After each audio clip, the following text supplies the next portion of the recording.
So overall, it is definitely the asset quality, and again the asset quality which has impacted IDFC, which is primarily an infra lender, and that's the reason why you are seeing the stock now down around 2%. I think we have Mayuresh Joshi of Angel Broking joining in to give us his take on the IDFC numbers. Mayuresh, the gross NPAs have taken you by surprise. Absolutely. Oh yes, and again I think it's on the higher side than what we had provided for. So clearly I think one needs to understand where the stress is coming from. There was in the quarter gone by also an aggressive recognition of stress. The outstanding restructured loans, specifically towards the power sector, is something that I would watch out for.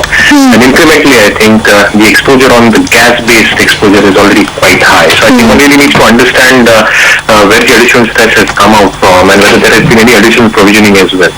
Mayuresh, is it possible that IDFC has been aggressive in recognizing the bad assets before it makes the transition into a bank? So maybe something like a kitchen sinking. So when it starts with its fresh book, it's going to look much better on the asset quality, and therefore the worst of the asset quality may be behind us with this quarter. Is that a possibility? It can be, and as I was mentioning earlier as well, they are aggressively recognizing their stress loans, and again in terms of provisioning, they are providing substantially as well. So yes, I think the transition to the bank is something that would be top of their mind, and clearly I think the numbers would suggest some amount of stress coming through on the infrastructure assets. So I think the regulatory providence that RBI had given on the infrastructure assets, it will substantially reduce its cost of transition coming to a bank. But again, I think one really needs to understand how their cost-to-income ratios are panning out, because in my opinion as well, the cost-to-income ratios would also have spiked up in this quarter.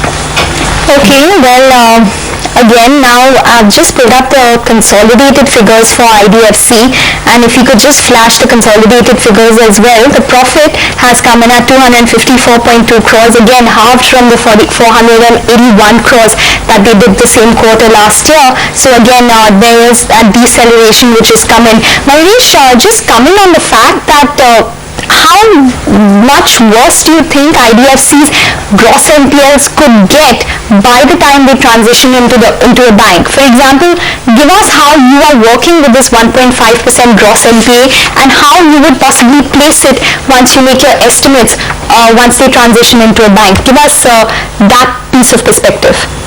So clearly I think, as I mentioned, the restructured loans is something that I would need further clarity on.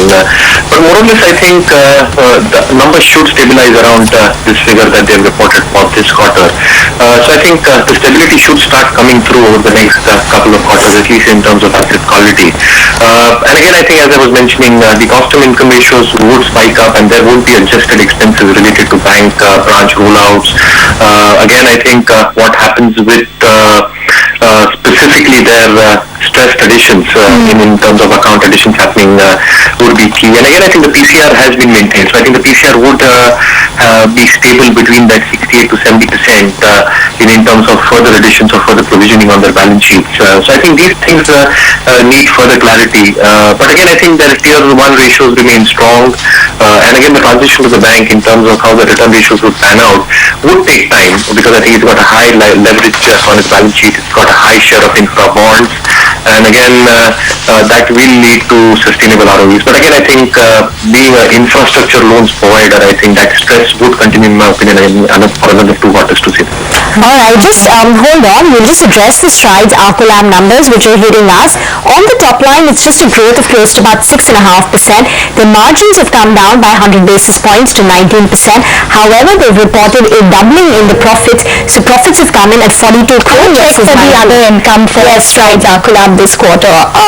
The other income is possibly one of the reasons why they've shown a bottom line increase this time. But like you mentioned, the revenue is definitely a little below estimates, because we were working with some estimates which were anticipating over 300 crores in terms of consolidated sales for Strides this time, and that hasn't come through. Those were just estimates. The street was even working with close to around 340 crores in terms of estimates, and the margins, however, have been maintained this time, so that's a positive. 19 versus 20% odd, and the EBITDA figure too is below what the street was working with. It's just about a marginal marginal growth performance which they've recorded this quarter, and maybe the other income should be something we should look for. Yes, indeed, because margins have come down a bit on a year-on-year basis, so we're not too sure what's driving the bottom line, the doubling of the bottom line. So we'll await some below the EBITDA line items, but right now the stock has come off a bit from the high point. But Ikta, you'd like to continue on IDFC? Yes, Mayuresh, how are you approaching the stock now, especially with the fact that they're going to be transitioning into a bank? So clearly, I think since the transition is going to happen over the next few months, the quarterly trend would be less relevant in our opinion at this point of time. And if you go by the management call last quarter around, asset quality is expected to remain under pressure, as I mentioned, at least for a couple of quarters, because most of the restructured assets relate to the energy sector. We're already seeing a lot of stress onto that sector. Within that space itself, a lot more allocation has happened towards gas and coal, and we expect some more slippages to come through from the restructured loans as well. Again, I think similar to the other banking numbers, I think what happens with the 525 structure is something to be watched out for. So yes, I think though it is fully compliant on LCR, the capital adequacy is strong, and structurally I think the story remains very positive from a long-term perspective. I think it will underperform in my opinion, at least for the next 2 to 3 quarters. So I think one really needs to give it an extreme long-term view of more than 2 years and expect the transition to happen over a period of time, which will reflect in the return ratios, both on ROAs and ROEs. Okay, so what kind of premium do you think IDFC could trade at by the time it transitions into the bank? And actually, by Q2 end, which is by the September quarter end, will we see further gross NPL worsening according to you for IDFC? Has the trend started on the downward? So as I mentioned, I think the pressure would continue, and clearly I think for the next 2 quarters it would reflect on both the GNPAs and the net NPAs for IDFC. But again, I think they've consciously reduced their lending in terms of a transition to the bank, and they've already started building cushion in terms of the SLR book. The provisioning, as I said, has been quite prudent.